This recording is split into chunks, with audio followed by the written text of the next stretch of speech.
Bienvenue encore une fois au Facebook Live. Donc, je m'appelle Albert Kayumba, je suis agent de liaison au Collège de la Cité. Il me fait plaisir d'être avec Madame Lynn Casimiro, vice-présidente à l'enseignement. Comment allez-vous? Ça va très bien, et toi, Albert? Excellent, ça va bien, merci.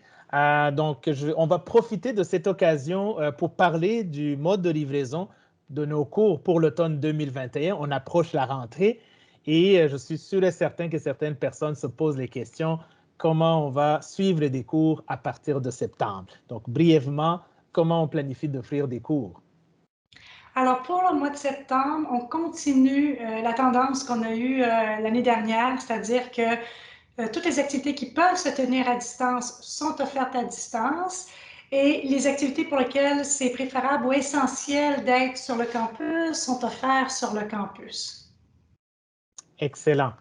Donc, peut-être on peut rappeler que des cours à distance, ça veut dire aussi que les gens doivent se connecter pour suivre des cours.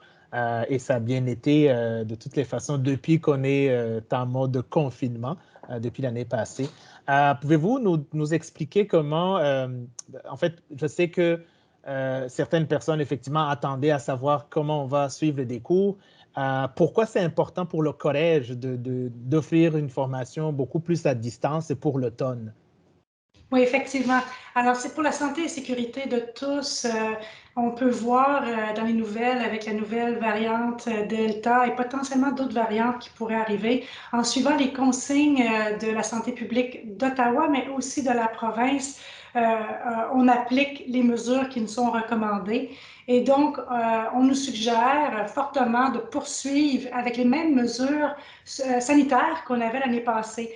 Ce qui veut dire qu'il faut limiter la circulation sur le campus, éviter le contact autant que possible entre beaucoup d'individus, comme on avait avant, le temps que la vaccination continue à opérer dans la communauté et au pays, dans le fond. Donc, c'est la raison pour laquelle on poursuit avec des cours à distance et qu'on maintient les activités essentielles ou du moins vraiment préférables sur le campus. Fait que je vous dirais que dans la majorité des cas, ce sont les laboratoires qui ont lieu sur le campus et que les cours à distance sont principalement ceux qui sont plus de nature didactique. Ceci dit, les professeurs se sont vraiment dépassés dans leur créativité pour s'assurer que les cours à distance soient les plus intéressants et engageants que possible et vraiment qui permettent aux étudiants de quand même faire des tâches authentiques. Et ce qui est vraiment intéressant, c'est que notre expérience de l'année dernière a démontré que les étudiants, en fait, ont été très satisfaits de leur expérience d'apprentissage, même plus que par les années passées, et que la rétention, elle est excellente. Les étudiants poursuivent leurs études, ça va très bien. Donc, vu notre belle expérience de la dernière année, on poursuit dans cette veine-là, encore une fois, selon les directives de santé publique et pour la santé et sécurité de tous. Oui, ça c'est vraiment très important. J'aimerais qu'on en profite pour parler des histoires à succès. Effectivement, il y a plusieurs histoires à succès de nos profs qui se sont adaptés rapidement. Si vous pouvez nous partager quelques histoires à succès de l'enseignement à distance. Il y a trop d'exemples à vous partager, mais je vais vous en partager deux. Mais c'est juste un exemple. Ça se passe vraiment partout dans nos cours, dans nos programmes, avec nos professeurs, dans le collège, que ce soit virtuel ou en personne. Il y a de très, très beaux exemples. Mais dans un premier temps, par exemple, en administration de bureau, on voulait vraiment que les étudiants puissent être connectés avec la communauté et voir des exemples réels. Donc, ils ont participé à un 5 à 7 virtuel avec la Chambre de commerce de Gatineau et ils ont pu interagir avec des entreprises de la région. Ça, c'est un bel exemple. Puis, en plus, ce qu'on sait, c'est qu'il y a 4 étudiants qui ont même été embauchés grâce à cette activité-là. Donc, vraiment, des belles activités comme celle-là. Si on regarde technique agricole, ils ont fait un partenariat avec un fournisseur externe et ils ont développé un outil de simulation virtuelle pour la croissance de plantes. Fait que ça permet aux étudiants de tester différentes façons de faire la pousse avec l'humidité, la température, la luminosité, etc. Et ça a permis de pouvoir diminuer un peu certaines activités qu'on avait avant en présentiel. Donc, mais ils viennent quand même pour des laboratoires en salle de classe. On a quand même des liens avec des partenaires de la communauté.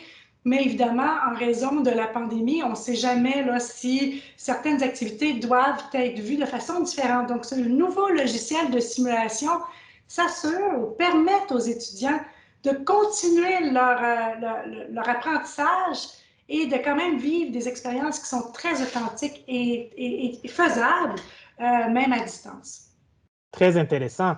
Je suis sûr et certain qu'il y en a qui nous écoutent parmi les étudiants et étudiantes qui vont commencer bientôt, qui se posent des questions. Est-ce qu'on aura de l'appui si on commence en septembre?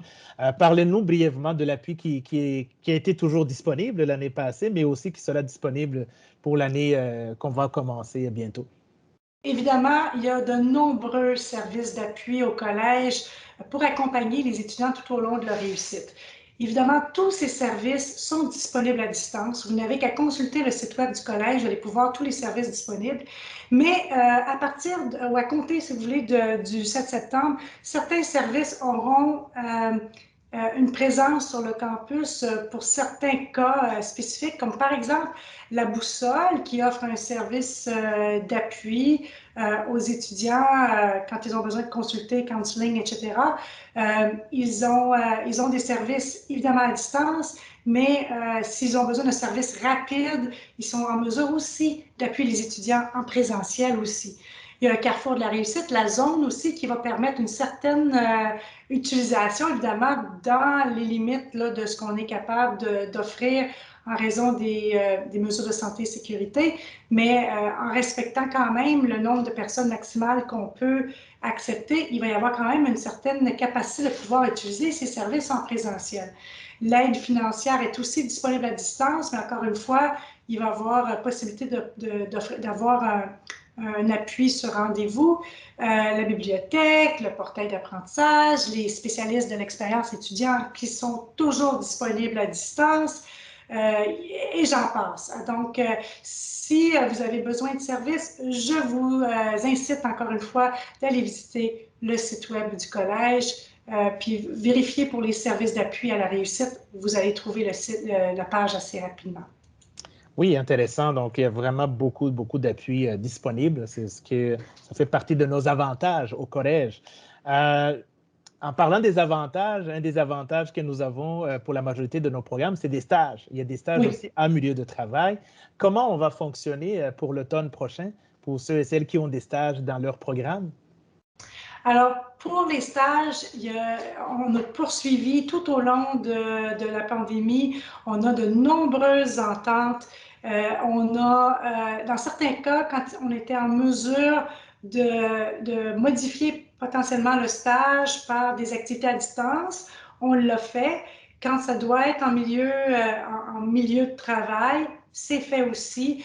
Tous nos étudiants, surtout dans les domaines de la santé où il y avait de nombreuses mesures et exigences à respecter, tous nos étudiants ont réussi à obtenir leur stage afin de pouvoir compléter soit leur année scolaire ou leur programme. On a fait preuve d'énormément de créativité, de flexibilité avec les milieux de soins avec lesquels on travaille. Nos partenaires ont été particulièrement aidants. On a trouvé des façons vraiment novatrices de pouvoir offrir les stages. Dans certains cas, on a travaillé avec les centres de simulation dans les milieux de soins pour pouvoir faire un jumelage entre la simulation en milieu de soins et les soins aux patients. Super bien été.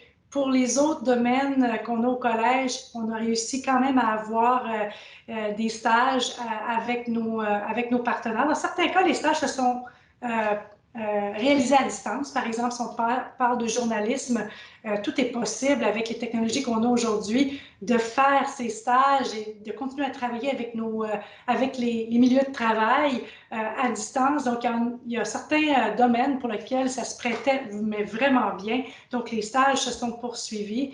Dans d'autres, il a fallu faire certaines adaptations, comme en santé, comme j'expliquais tantôt. Mais vraiment, on a de très, très belles expériences à offrir à nos étudiants. Excellent. Non, ça, c'est vraiment des bonnes nouvelles pour ceux et celles qui vont commencer en septembre prochain.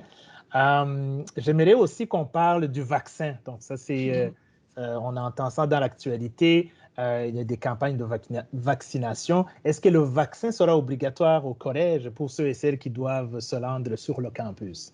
Absolument. Donc, évidemment, ça a été assez long pour pouvoir déterminer quelles seraient les meilleures mesures de santé et sécurité à mettre en œuvre. On a travaillé de très près avec la santé publique d'Ottawa, au niveau provincial également. Donc, évidemment, la semaine dernière, le médecin-chef de la santé publique de l'Ontario a été clair sur les attentes de la province et donc nous donnons suite à cette recommandation qui est très forte de sa part. Et donc, oui, nous allons exiger le vaccin pour pouvoir accéder sur les campus. Maintenant, pour permettre aux gens de vraiment bien s'y conformer, et de mettre en œuvre tous les processus qu'on a besoin de mettre en œuvre pour que ce soit facile à faire ce changement-là, cette transition-là vers cette vaccination obligatoire. Nous allons permettre aux gens jusqu'au 31 octobre de pouvoir accéder sur nos campus pendant que les gens font le nécessaire pour obtenir leur vaccination.